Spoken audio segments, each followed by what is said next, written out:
Salam alaikum Azulflaouen, bonsoir. Le chef d'état-major de l'ANP, le général d'armée Saïd Chengriha, a reçu un appel téléphonique du directeur de la CIA, William Burns, indique un communiqué du ministère de la Défense nationale. Les deux hommes ont salué le niveau de coordination sécuritaire, notamment en matière de lutte contre le terrorisme. Les questions d'intérêt commun ont été évoquées lors de cet entretien, selon la même source.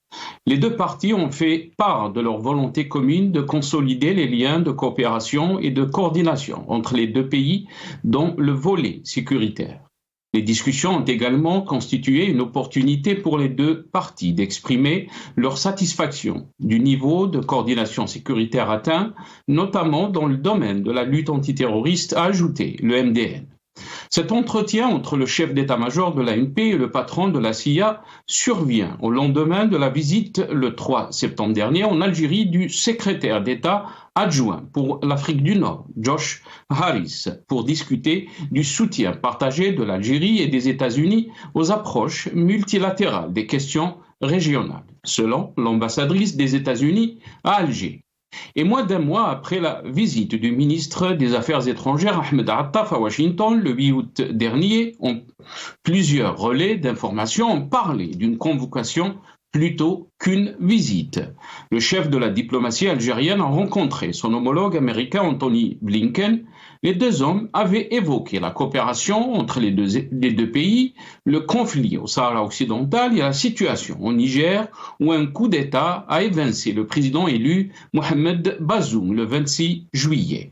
Ce coup d'État a aggravé l'instabilité de ce pays et de toute la région du Sahel. Il a été également question de la guerre en Ukraine et des relations qu'entretient l'Algérie avec la Russie, qui fait l'objet de sanctions occidentales.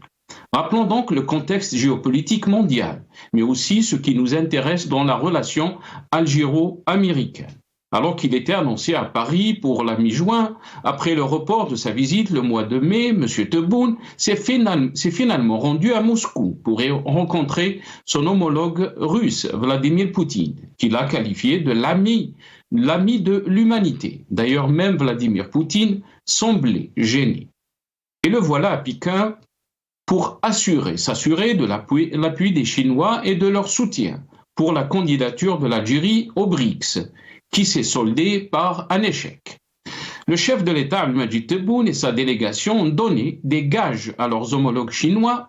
L'Algérie a réaffirmé son accord avec le principe d'une Chine unie, avec Taïwan comme partie intégrante du territoire chinois, écrivant noir sur blanc son opposition à l'indépendance de l'île, quelle qu'en soit la forme. Les Algériens ont également affirmé leur soutien à la Chine sur la question des droits de l'homme, dans la province du Xinjiang à Hong Kong et au Tibet, faisant part d'un refus que la question des droits de l'homme serve de pression sur les relations internationales. Ces gages sont en contradiction totale avec le principe même de la diplomatie algérienne qui est la diplomatie du non-alignement. La dernière visite de M. Tebboune en Russie et en Chine indique les priorités et les orientations de la diplomatie algérienne qui sont en contradiction totale avec les orientations de la politique étrangère américaine. En même temps, les relations avec la France, l'Espagne et les Émirats arabes unis ne cessent de se dégrader, sans parler de la rupture des relations avec le Maroc. Est-ce que le pouvoir algérien prive le pays d'une vision stratégique de notre politique étrangère ? L'organisation de notre monde aujourd'hui se fait autour de grandes puissances en compétition, balance of power, ou l'équilibre des forces, qui montre qu'il n'existe aucun État suffisamment fort pour réguler l'ensemble des relations internationales. La politique étrangère est en effet subordonnée à la politique générale de l'État. Ce dernier définit et détermine l'intérêt national et les objectifs stratégiques à faire valoir vis-à-vis des autres États par la voie du travail diplomatique. La politique étrangère doit ambitionner la réalisation d'objectifs bien définis, avec comme priorité souveraineté politique et économique, acquisition et transfert technologique, gains économiques, prestige et image du pays. Comme ça a été rappelé bien sûr par Lavrov, le chef de la diplomatie russe, que le poids, l'autorité et la position des pays candidats sur la scène internationale ont été considérés pour rejoindre le BRICS, ce qui est en lui-même une humiliation pour la diplomatie de notre pays. Face au soulèvement des peuples en Afrique et l'instabilité chronique de notre pays et l'opacité des institutions, atteste l'inquiétude des Américains et des Européens, mais donne aussi un signe de fébrilité à nos partenaires étrangers et installe le doute quant à la stabilité de l'Algérie nouvelle.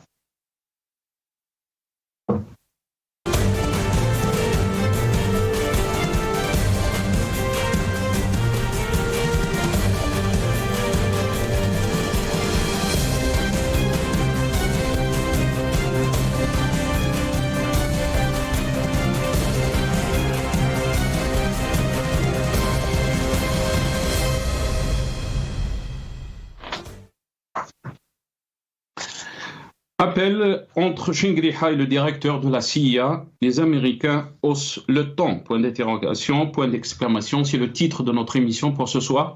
Et pour en parler, j'aurai le plaisir d'accueillir M. Brahim Younsi, analyste politique, ancien cadre du MDA de 82 à 88, qui est avec nous, avec grand plaisir, très très content de vous avoir, C. Brahim, depuis Paris, via Skype. C. Brahim, marhaba bik, merci beaucoup d'avoir accepté l'invitation.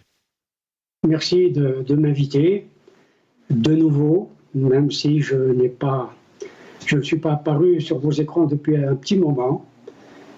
Encore merci pour votre invitation. Merci beaucoup, Ibrahim. On est très content de vous avoir dans cette émission.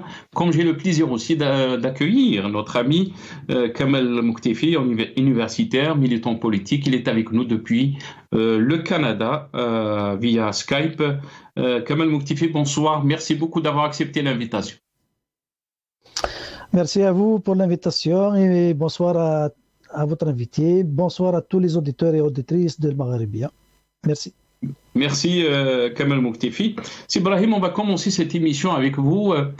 Comment peut-on lire donc cet entretien téléphonique de Shingriha avec le chef ou le directeur des services secrets américains, le CIA? Comment peut-on lire pourquoi il y a eu cet entretien alors qu'on parle de la CIA, donc les services secrets? Pourquoi cet entretien n'a pas eu avec le chef des services secrets algériens? Votre lecture, c'est Ibrahim. La question se pose en effet. Pourquoi le chef de la CIA, William Burns, appelle le chef d'état-major, s'entretient avec le chef d'état-major et pas avec les services algériens, le chef des services de renseignement algériens? Parce qu'il y en a un. J'ai comme l'impression que les États-Unis, parce que le chef de la CIA obéit aux ordres de la Maison-Blanche, que la CIA et la Maison-Blanche, par voie de conséquence, considèrent que le vrai chef de l'État qui détient tous les pouvoirs, c'est le chef d'état-major. D'autre part, on peut inverser la question et la chose. Pourquoi est-ce que le général Shingriha a accepté de s'entretenir avec le chef de la CIA au lieu de le diriger vers son homologue? Est-ce que d'après vous, c'est Ibrahim, excusez-moi, je vous ai interrompu, est-ce que d'après vous, c'est Ibrahim, que les Américains, donc, à travers donc, leur service secret, se sont adressés aux vrais détenteurs du pouvoir en Algérie? À l'évidence, oui. Oui. À ce niveau, on s'adresse à Dieu et pas à ses apôtres. Le général Shingriha est considéré par les Américains, même si, il faut le dire, le pouvoir d'Alger aux yeux des Américains n'est qu'un cadavre, mais un cadavre qui continue de bouger, un cadavre qui bouge. Mais ce que je veux dire, c'est pourquoi est-ce que le général Chekdiriha prend au téléphone et accepte de s'entretenir avec le chef de la CIA. C'est une question qu'il faut aussi poser. Ce n'est pas à sens unique. Est-ce que le général Chekdiriha veut montrer qu'il est le véritable maître du pouvoir à Alger, ou est-ce que l'intrusion de William Burns dans le jeu politique et militaire en Algérie ne fait pas quelque part un signe, et Chekdiriha également a une perspective de civilianisation de l'armée algérienne. Je veux dire que l'armée algérienne accepterait-elle dorénavant l'ingérence des civils? Qu'un chef d'état-major qui n'a pas de lien direct, je dis bien direct, avec les services de renseignement, bien qu'il est évidemment chargé de la sécurité, non pas intérieure, mais des frontières, et qu'il peut avoir un lien avec, bien sûr, la sécurité extérieure de l'Algérie. Cela est évident. Mais il pouvait discuter avec son homologue, le chef d'état-major américain. Et il ne l'a pas fait. Et il a ouvert la porte à une sorte d'intrusion ou d'ingérence des politiques dans les affaires de l'armée algérienne. D'autant que les Américains, les États-Unis considèrent le pouvoir d'Alger, bien sûr les services de renseignement et les services de sécurité, comme un département qui est inséré dans la sécurité des États-Unis. Les services de sécurité algériens, les services de renseignement algériens travaillent pour la sécurité des États-Unis. Ce coup de fil rentre aussi dans ce cadre. Et on a eu aussi des informations qui ont été publiées par, je pense, Wikileaks par rapport donc aux événements du 11 septembre, que Tawfiq se trouvait ce temps-là aux États-Unis, qu'il avait donc alerté les Américains d'éventuelles attaques en 2001. Restez avec nous, Brahim Younsi. On va donner la parole à Kamal Mouktifi, il est avec nous depuis donc Montréal. Kamal Mouktifi, avant de vous donner la parole, on va écouter donc ce reportage de la télévision algérienne par rapport donc à cet entretien téléphonique. تلقى السيد الفريق أول السعيد شنقريحة رئيس أركان الجيش الوطني الشعبي مكالمة هاتفية من قبل مدير وكالة الاستخبارات المركزية الأمريكية السيد ويليام جوزيف بيرنز، حيث تم التطرق خلالها إلى المسائل ذات الاهتمام المشترك. وقد عبر الجانبان عن إرادتهما المشتركة لتعزيز أواصر التعاون والتنسيق بين البلدين في المجال الأمني، كما كانت المحادثات فرصة للجانبين للتعبير عن ارتياحهما لمستوى التنسيق الأمني المحقق، لا سيما في مجال مكافحة الإرهاب. Kamal Mouktifi, vous avez entendu donc ce reportage de la télévision algérienne, mais aussi dans le communiqué du MDN, on peut lire les deux hommes ont salué le niveau de coordination sécuritaire, notamment en matière de lutte contre le terrorisme. Comment peut-on lire cet entretien téléphonique, Kamal Mouktifi? Vous avez entendu l'analyse de Ibrahim? Oui, effectivement, M. Ibrahim Younsi a souligné le dérapage en termes de respect du niveau de hiérarchie dans les communications entre deux pays étrangers. Normalement, la CIA est un organisme de défense donc sécuritaire américain, donc qui fait dans l'espionnage et le contre-espionnage, qui est un organisme parmi tant d'autres qui est sous la direction du directeur de sécurité lié à la présidence aux États-Unis. Donc la CIA n'est pas un ministère de la Défense, il est juste une organisation. C'est vrai qu'il occupe une place importante sur le plan sécuritaire, dans la stratégie sécuritaire américaine, mais il aurait pu juste discuter avec un des départements de sécurité extérieure liés au ministère de la Défense, donc la DGSE, si je ne me trompe pas. Mais ce contact, il peut prendre une certaine forme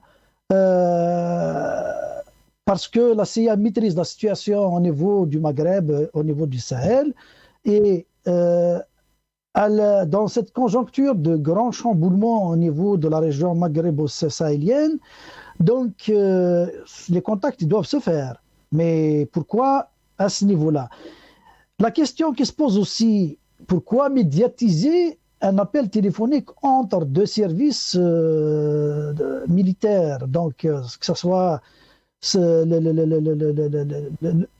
le chef suprême des corps armés et le directeur de la CIA. C'est quoi l'intérêt de médiatiser si ce n'est pas, encore une fois, destiné? Donc les raisons, moi je me pose la question, pourquoi médiatiser? Des contacts de ce genre, ils existent toujours entre les différents pays pour échanger des informations, collaborer et renforcer les liens en matière de gestion de la sécurité, que ce soit régionale ou globale. Mais pourquoi on médiatise? Moi, je trouve qu'il y a 2 ou 3 raisons pourquoi on médiatise.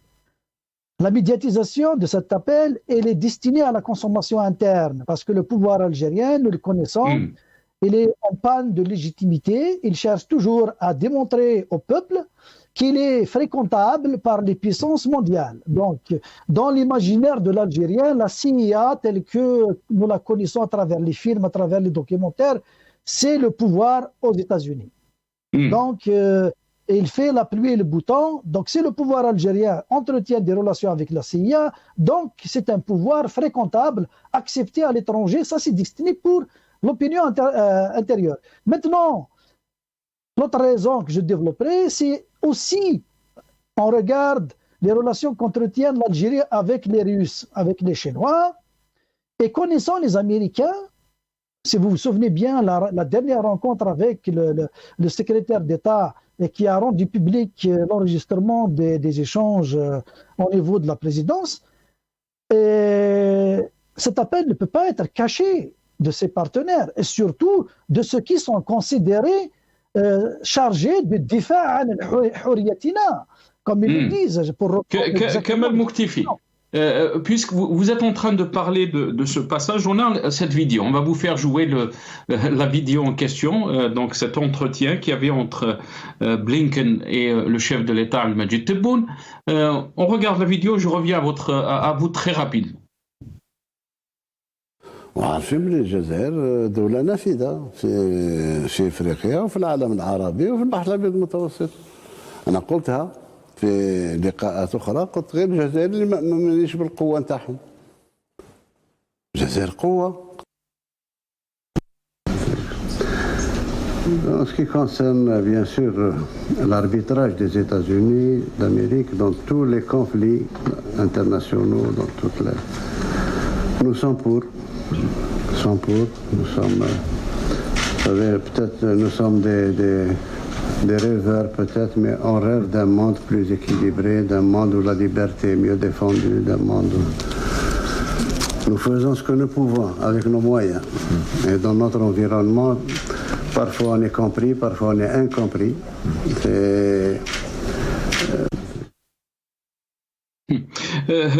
Kamal Mouktifi, désolé, je vous ai interrompu, mais juste pour faire passer ce passage dont vous avez mentionné.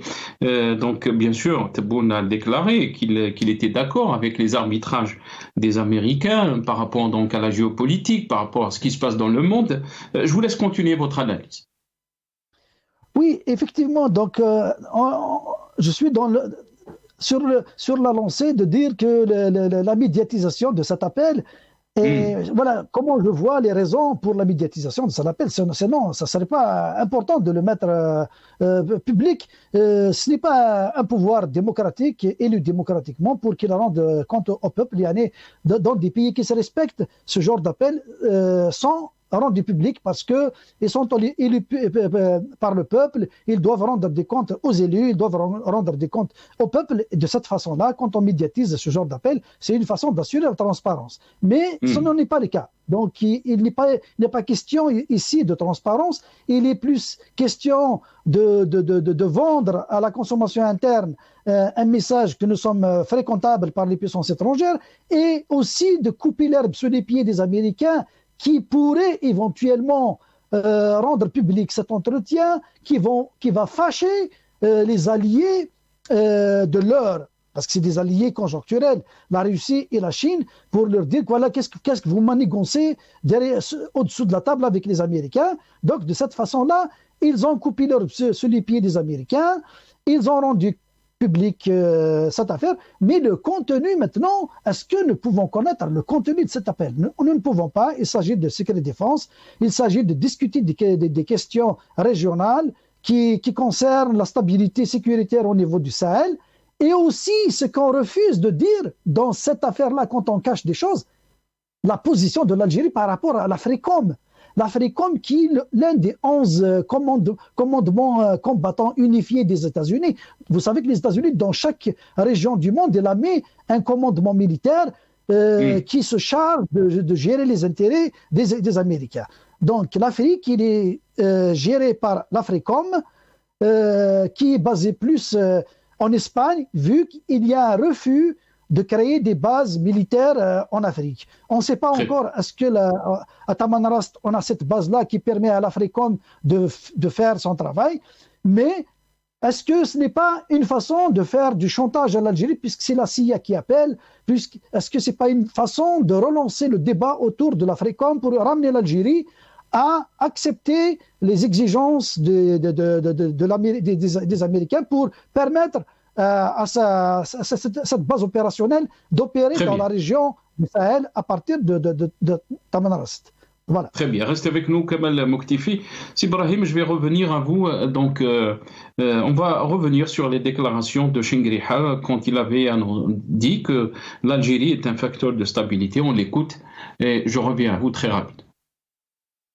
إن الجزائر الواعدة بتداعية حالة اللا استقرار السائد في محيطها القريب على أمنها وعلى مقومات شعبها تسعى دائما لأن تكون عامل استقرار في المنطقة والمساهمة في التنمية المستدامة لدول الجوار. وفي هذا الإطار بالذات تندرج من المساعي الحثيثة التي يقوم بها السيد رئيس الجمهورية في مجال تعزيز دور الجزائر الإقليمي والحفاظ على مكانتها المرموقة على الساحة الإفريقية التي تتجلى في الاحترام الذي تحظى به لدى معظم دول القارة وشعوبها. Brahim Younsi Chinguiriha déclare que l'Algérie est un facteur de stabilité. Qu'est-ce que vous en pensez par rapport à ces déclarations? Mais aussi, est-ce que vous êtes d'accord avec l'analyse de Kamal Moktifi quand il dit que cet entretien a été donc médiatisé pour la consommation interne? Est-ce qu'on peut développer par rapport à ça, mais aussi du côté du régime algérien? Ils vous diront que il y a la question de sécurité. Regardez ce qui se passe au Niger, au Mali, dans les pays voisins. Donc, on a une coopération de sécurité avec les Américains. Le pouvoir d'Alger a toujours eu des relations sécuritaires avec les États-Unis, toujours. Et il faut dire que, à l'échelle de l'histoire, l'Algérie et les États-Unis, nonobstant une période de guerre pendant l'histoire, les fâcheries qui ont eu lieu au lendemain de l'indépendance, et puis bien entendu la rupture des relations diplomatiques de 1967 à 1974, les relations algéro-américaines étaient excellentes, très bonnes pendant des siècles, des décennies en tout cas, depuis que les relations diplomatiques entre les États-Unis et l'Algérie ont été établies en 1793. C'est dire les relations profondes. Mais est-ce qu'elles le sont toujours, c'est Brahim? Est-ce que ces relations... Elles le sont dans certains domaines. Elles le sont dans certains domaines. On l'a dit tout à l'heure, dans les domaines de la sécurité et bien entendu dans le domaine des renseignements militaires. Les Algériens, si je peux me permettre, sont le service de sécurité, de renseignement des États-Unis, de la CIA et du FBI, en tout cas en Algérie et dans la sous-région. Est-ce que c'est ce que veut dire le général Chengueriha en parlant de l'Algérie comme un pôle de stabilité? Je ne sais pas. En tout cas, il y a des divergences manifestes entre l'Algérie et les États-Unis sur un certain nombre de dossiers. Absolument. On vient de parler de l'Africom, mais cela est un dossier, j'allais dire, un peu moins problématique pour les deux pays. Mais il y a aussi la question du Moyen et du Proche-Orient, la question notamment de la Palestine, et la question fondamentale, je dis bien fondamentale, pour nous, pour l'Algérie, qu'on le veuille ou non, c'est celle du Sahara occidental, et je vais encore aggraver la chose. Je pense que cette question-là est même vitale pour l'espace qui est le nôtre. C'est dire que les divergences entre les États-Unis, il ne faut pas oublier qu'ils ont reconnu la souveraineté du Maroc sur le Sahara occidental depuis la présidence de Trump. Et cela ajoute au conflit parce que le pouvoir d'Alger maintient et nourrit le conflit, comme dirait Tite-Live. Il maintient toujours et nourrit toujours le conflit parce qu'il vit. Il baigne dans la mare du conflit. Et le pouvoir d'Alger a besoin du conflit pour exister. Sans le conflit, il n'existerait pas. C'est la raison pour laquelle, me semble-t-il, le général Chengueriha, et pas seulement lui, parle toujours de ce rôle stabilisateur dans la région. Alors que le pouvoir d'Alger a une espèce de dilemme de sécurité, notamment sur le plan interne. Mais il y a aussi un point très important, c'est Ibrahim, la question donc de l'Ukraine, le conflit en Ukraine avec la Russie, la proximité de l'Algérie, du régime algérien par rapport donc à cette question, mais aussi la relation du régime algérien avec la Russie. On sait que l'armement de l'Algérie vient, 70% de cet armement vient de la Russie. Est-ce que vous pensez aussi que cette question fâche les Américains? Non, cette question a toujours, d'une certaine manière, cela ne dérangeait pas les Américains outre mesure.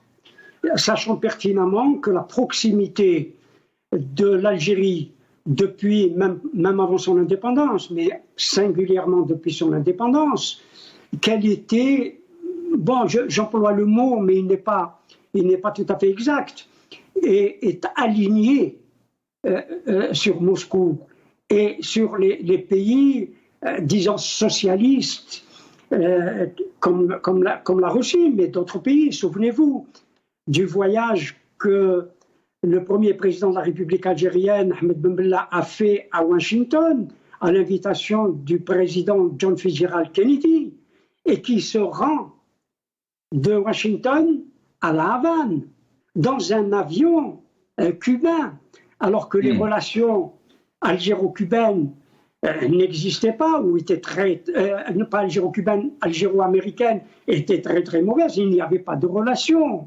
Et qu'on venait de vivre l'affaire des fusées, qui mêlait aussi l'Union soviétique de l'époque. C'est dire que l'Algérie a toujours non, à un certain moment de son histoire, tourné le dos aux États-Unis. Si l'armement algérien ne provient que de l'Union soviétique, je ne sais pas si c'est un choix des pouvoirs successifs algériens, mais les États-Unis refusaient de vendre de l'armement, il faut le dire, à l'Algérie. La France aussi, de façon générale, l'Occident refusait de vendre de l'armement à l'Algérie. Cela est une évidence.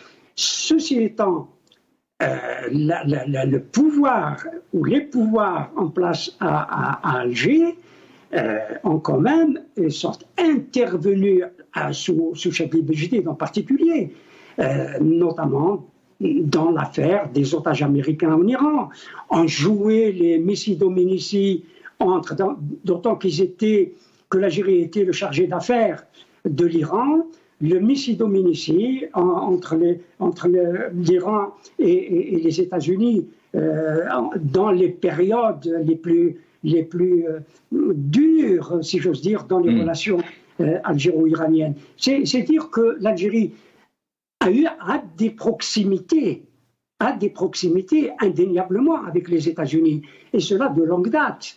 Mais aussi, l'Algérie, je répète le mot, l'Algérie qui se veut non alignée, qui n'appartient pas ou qui n'a pas appartenu à un pacte militaire, au pacte de Varsovie, pour tout dire, mais l'Algérie, qu'on le veuille ou non, alignée stratégiquement, militairement, notamment sur la Russie. Mais il faut dire aussi, à contrario, que les relations économiques de l'Algérie depuis son indépendance, et à 99% à un moment donné, se passaient avec l'Occident, avec les États-Unis et bien sûr avec l'Europe occidentale. C'est dire que l'Algérie commerce, si j'ose dire, militairement avec l'Union soviétique et la Chine, mais commerce économiquement avec le monde occidental et notamment les États-Unis.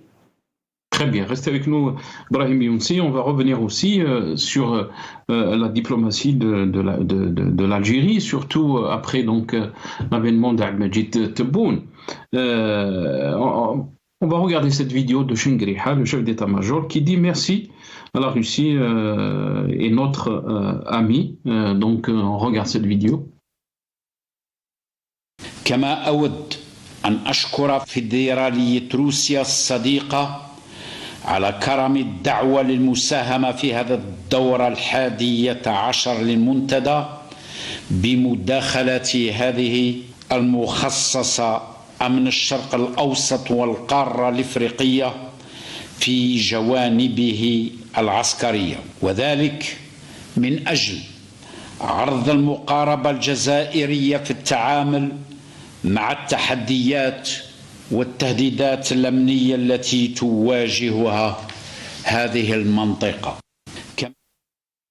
On a entendu donc le chef d'état-major, c'est Al-Chingriha. On entend le chef d'État, Abdelmadjid Tebboune, qu'il déclare donc, il parle du BRICS, il parle du dollar, du Mali, de la Libye, avec Poutine. On l'écoute.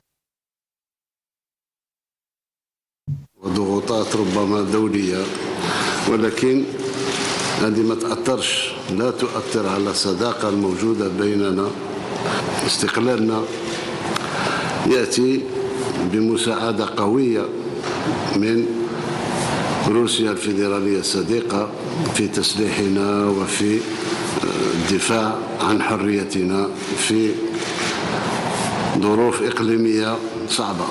الوضع الدولي مضطرب جدا ولذا نريد التعجيل في دخولنا في منظمة البريكس حتى ندخل في تنظيم آخر غير الدولار وغير الأورو وغير أولا، وهذا فيه فائدة كبيرة لاقتصادنا. متفقين مع بعض في ملف الليبي. نظرتنا واحدة هو أن ليبيا صديقة لروسيا وصديقة للجزائر، شقيقة الجزائر. نتمنى الأمن والاستقرار في دولة ليبيا الشقيقة. مالي تبقى دولة قريبة لنا جدا منذ قرون، وإذا أمكن الحال أننا نتشاور في تسيير ملف مالي. هو حاليا فيه اتفاق الجزائر، ما يسمى باتفاق الجزائر فيه. Kamal Mouktifi, vous avez entendu donc Abdelmadjid Tebboune qui a même déclaré dans cette déclaration donc l'Algérie a subi des pressions par rapport donc à ses orientations diplomatiques entre guillemets si on peut dire. Mais aussi, il a parlé du dollar. Est-ce que vous pensez qu'on est en train de mener une diplomatie qui serve les intérêts de notre pays, serve les intérêts du peuple, ou plutôt, on est en train de s'exposer? Est-ce qu'on a les moyens de cette politique étrangère? Effectivement, c'est le mot que je vais utiliser, c'est lamentable. C'est vraiment lamentable comme discours d'un chef d'État. Et d'ailleurs, c'est le même, c'est du même niveau que celui de son prédécesseur, Ben Saleh, qui était à la tête de l'État à titre intérimaire.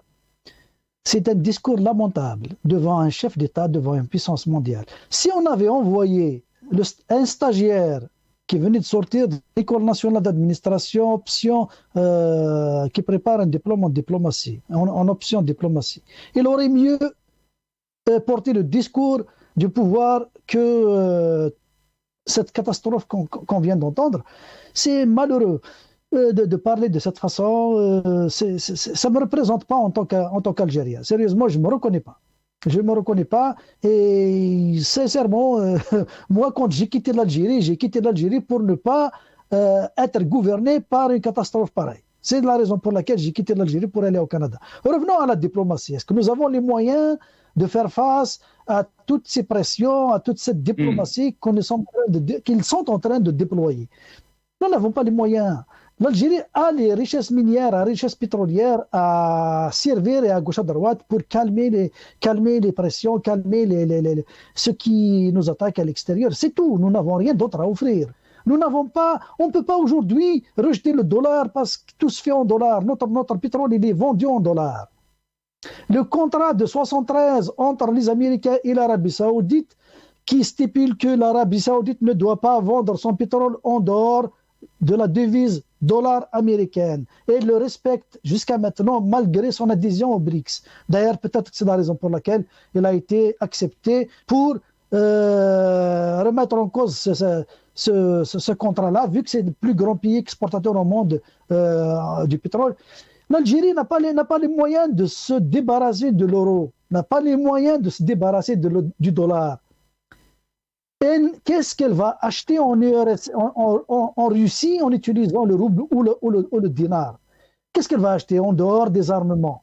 Qu'est-ce qu'elle va acheter en Chine même la Chine, qu'est-ce qu'elle peut me donner, qu'est-ce qu'elle peut me transférer comme technologie en utilisant le yen ou en utilisant le dinar. Rien du tout. Sérieusement, nous ne sommes pas à l'étape embryonnaire, même pas à l'étape embryonnaire, pour nous lancer dans cette guerre contre le dollar, contre l'Occident, contre... L'idéal, c'est de jouer la ligne médiane, de garder les intérêts algériens et du côté russe, du côté chinois et du côté occidental, parce que nous sommes encore fragiles sur le plan économique, nous sommes instables sur le plan politique. Les Américains s'intéressent maintenant à la zone maghrébine. Pourquoi ils s'intéressent à la zone maghrébine? Les Américains ne viennent pas investir de manière ponctuelle comme ça sur des sujets. Ça ne les intéresse pas. Ça ne les intéresse pas de nous vendre des armes parce que nous allons acheter une fois ou deux fois, c'est fini. Donc pour eux, ce n'est pas un commerce qui va se fructifier avec les années. Les Américains veulent nous intégrer dans un système, ce qu'on appelle le système trading blocks, dans un système de zones commerciales en incluant le Maroc, l'Algérie, la Tunisie. À un moment donné, ils ont exclu la Libye, mais ils étaient sur le point de négocier pour l'inclure, pour créer une zone commerciale où les grandes puissances, les multinationales américaines vont venir s'installer et se donner un marché de consommateurs nord-africains et qui va couvrir l'Afrique subsaharienne.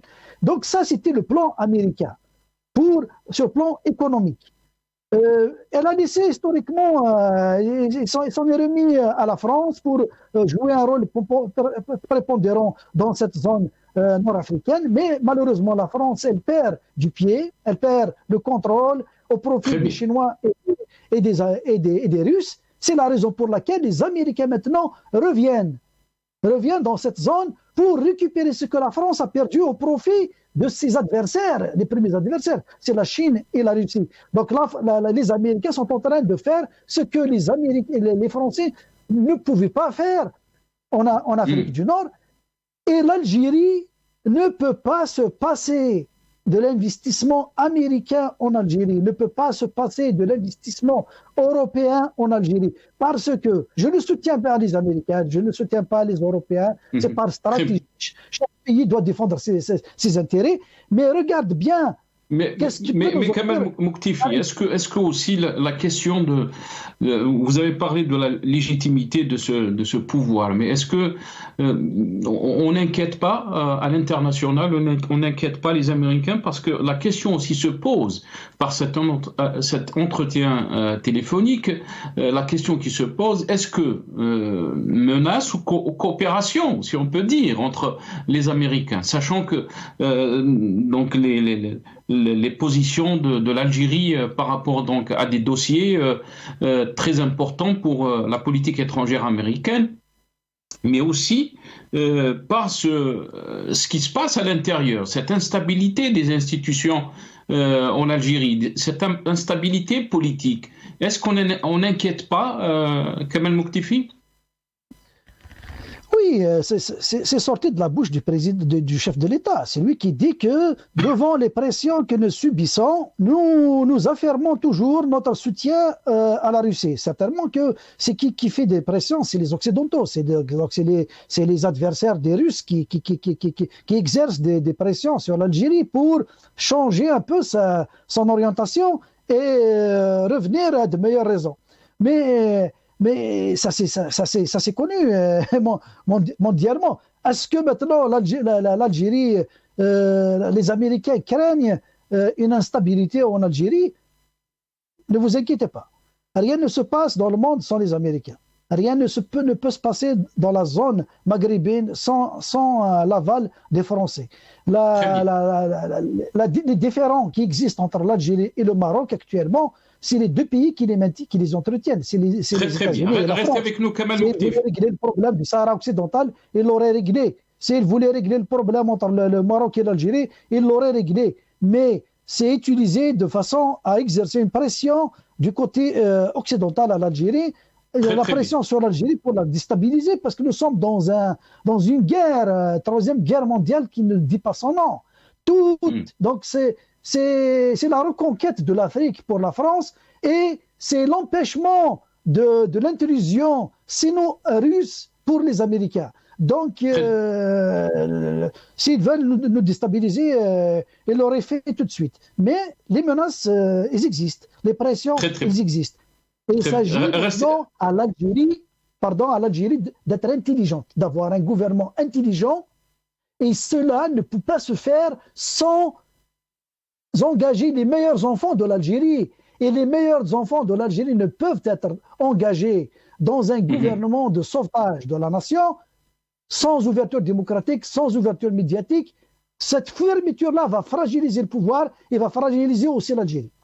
Très bien. Restez avec nous, Kamal Mouktifi. Vous avez parlé donc fragiliser l'Algérie, mais on va revenir sur cette diplomatie, on va revenir aussi sur cette sortie de crise qui a été proposée par Abdelmadjid Tebboune concernant donc le dossier de la crise du Niger et la tournée qu'a faite donc le ministre des Affaires étrangères Ahmed Attaf.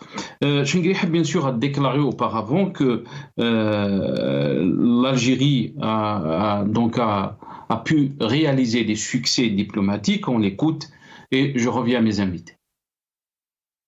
شهدت الجزائر هذا العام إنجازات ونجاحات معتبرة على الصعيد الدبلوماسي حيث تمكنت بفضل سياساتكم الحكيمة من تعزيز أواصر التعاون مع العديد من الدول الشقيقة والصديقة كما أكدت على مركزية دورها على الساحة الدولية ومساهماتها في بناء الأمن والسلم الدوليين. Vous avez entendu donc Saïd Chingriha, et là, bien sûr, on écoute le ministre des Affaires étrangères du Niger, du temps de Bazoum, donc, qui déclare cela. À l'ordre constitutionnel et démocratique de 6 mois. Qu'en pensez-vous ? Même si c'est une transition d'un jour, cela équivaut à reconnaître le fait accompli du coup d'État. Donc c'est pourquoi cette proposition n'est pas acceptable, parce qu'elle acte le coup d'État. Donc la CEDEAO ne l'accepte pas. Il n'y a pas ce hiatus au sein de la CEDEAO. Tout le monde pense la même chose. Nos partenaires aujourd'hui pensent tous la même chose, demandent le rétablissement. Donc la proposition de l'Algérie est malvenue et n'est pas considérée comme une proposition sérieuse. Au demeurant, l'Algérie ne fait pas partie de notre région. Elle fait partie du Maghreb, de l'Afrique du Nord. Oui, mais elle a quand même 1000 km de frontières. 1000 km, cette frontière, c'est le Sahara. Le peuple nigérien, le Niger est ancré dans la CEDEAO par des accords. Nous avons des accords très forts. Nous avons un traité d'intégration au sein de la CEDEAO, ce que nous n'avons pas avec l'Algérie et le Maghreb. L'Algérie. Donc vous avez entendu le ministre des Affaires étrangères du gouvernement du président Bazoum. Sibrahim, quand on voit le plan qui a été proposé par l'Algérie, le plan de sortie de crise du Niger, une période de transition de 6 mois, quand on entend ces déclarations, on se demande est-ce que l'Algérie vraiment a une diplomatie active, peut influencer, même au Niger, on n'arrive pas donc à influencer un pays dont on partage avec lui presque 1000 kilomètres. Il y a longtemps que l'Algérie n'a plus de diplomatie. Dès les années 80, nonobstant les 10 premières années de Bouteflika, où il y avait une activité diplomatique intense, mais toute la période des années, fin des années 70, début et milieu des années 80, l'Algérie avait une diplomatie de relations personnelles. J'avais employé un mot à l'époque, une diplomatie d'entremetteuse. Elle intervenait pour régler tel ou tel problème. Je l'ai dit tout à l'heure, s'agissant des, otages américains en Iran et d'autres intercessions de l'Algérie auprès de tel ou tel pays pour régler tel ou tel conflit. Le problème, c'est que les États-Unis en particulier, l'Occident de façon générale, et je crois que nos frères africains savent ou découvrent que les dirigeants algériens sont atteints du pathos de l'autorité. La diplomatie algérienne ne sonne plus à midi. Il n'y a plus de véritable diplomatie, parce que le pays est en situation d'instabilité et même ses services de sécurité connaissent une instabilité chronique. Le nombre de chefs des services de renseignement qui ont été remplacés au bout de quelques mois. 10 secondes, Ibrahim. L'Algérie vit aujourd'hui sur un mode de survie. Tout est en mode de survie. Les questions de la sécurité, c'est le mode de survie. Les questions politiques, c'est le mode de survie. Les questions socio-économiques également. La survie épidémique, tout le monde la connaît. Et l'Algérie est dans un monde ou dans un mode de survie permanent. C'est vraiment la survie permanente qui